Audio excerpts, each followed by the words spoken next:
केंद्रीय प्रवृत्ति के माप में माध्यिका व्यक्तिगत श्रेणी में किस प्रकार ज्ञात की जाती है, उसको आज हम दो उदाहरण के माध्यम से समझेंगे। जब आवर्ती या व्यक्तिगत इकाइयों की संख्या विषम हो तब किस प्रकार से हम माध्यिका ज्ञात करते हैं, और जब व्यक्तिगत इकाइयों की संख्या सम हो तो हम किस प्रकार से माध्यिका ज्ञात करते हैं।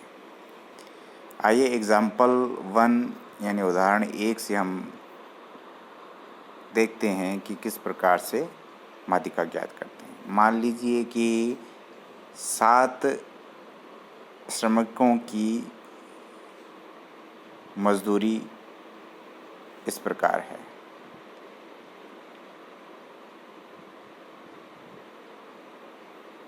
₹20, ₹25, ₹30, ₹34, ₹36, ₹38 और ₹45।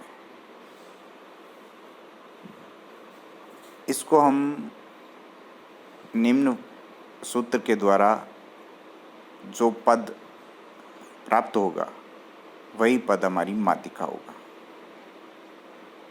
सर्वप्रथम तो हम जो अंक दिए हुए हैं, जो आपकी मजदूरी दी हुई है, 7 मजदूरों की मजदूरी दी हुई है यहाँ पर, इस सभी को हम आरोही क्रम में यानी बढ़ते क्रम में जचाएंगे। 20 1 नंबर पे है, 25 2 नंबर पे है,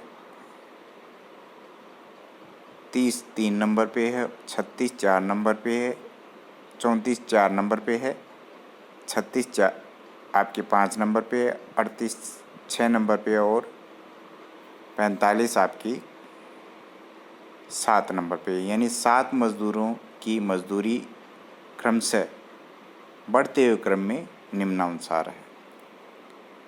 फॉर्मूला हमारा ये है कि हम m बराबर n+1/2 यानी बटा में 2 वह पद जो होगा वो हमारी माध्यिका होगा। n क्या है इसमें? n जितने मजदूर हैं या जितनी व्यक्तिगत इकाइयां हैं वे n हैं। n को हमने लिखा यहाँ पर 7 यानी 7 मजदूर की ये जो मजदूरी है, तो 7 यहाँ लिखा, +1 लगा दिया, बटे में 2 लगा दिया, वह पद का मान, बाकी ये का ये हमने आगे लिख दिया।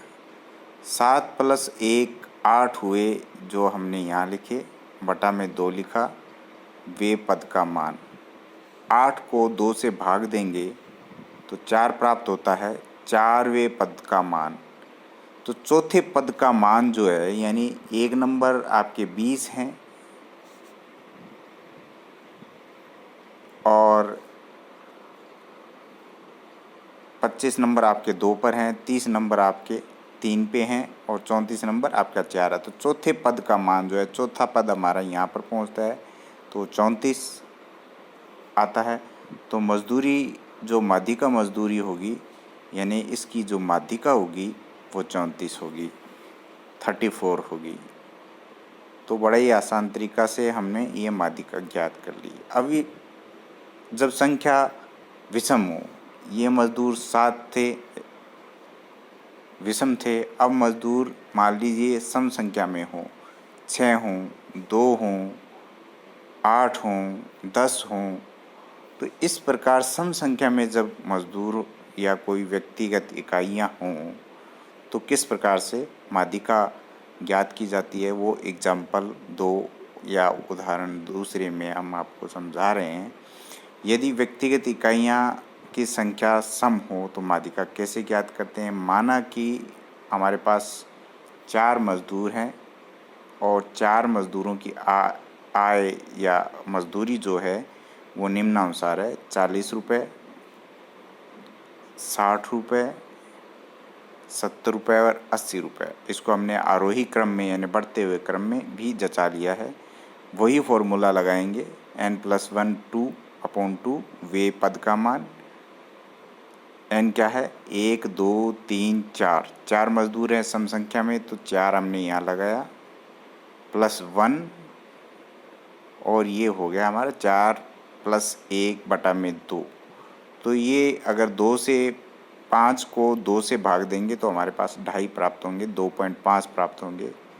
अब 2.5 जो है यहाँ आपके प्राप्त कोई संख्या नहीं है। 1 नंबर संख्या है, 2 नंबर संख्या है, 3 नंबर है, 4 नंबर है। तो 2.5 आप किसे मानेंगे? ये संभव नहीं है कि आप 2.5वां पद किसे माने। तो इसके लिए आगे इस फॉर्मूले को हम इस प्रकार से विस्तारित कर लेते हैं, यानी दूसरा पद और तीसरा पद जो होता है उन दोनों को जोड़कर 2 से भाग देते हैं। दूसरा पद 60 है, तीसरा पद 70 है। इन दोनों को जोड़कर हम 2 से भाग दे दें तो हमारे पास 65 आएगा, जो हमारी माध्यिका होगा। आप समझ गए होंगे। अगर सीधा ही यहाँ 3 आ जाता तो 70 हो जाता, वो आपकी विषम संख्या में होता।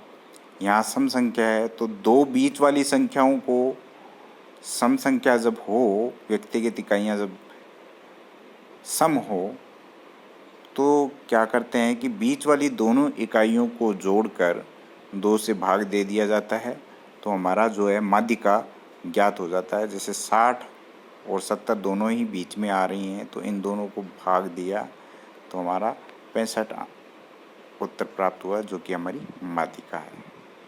इस प्रकार हम व्यक्तिगत श्रेणी में 2 भिन्न भिन्न आवर्तियों होने पर, सम और विषम आवर्ती होने पर, या व्यक्तिगत इकाइयों की संख्या सम और विषम होने पर माध्यिका ज्ञात कर सकते हैं।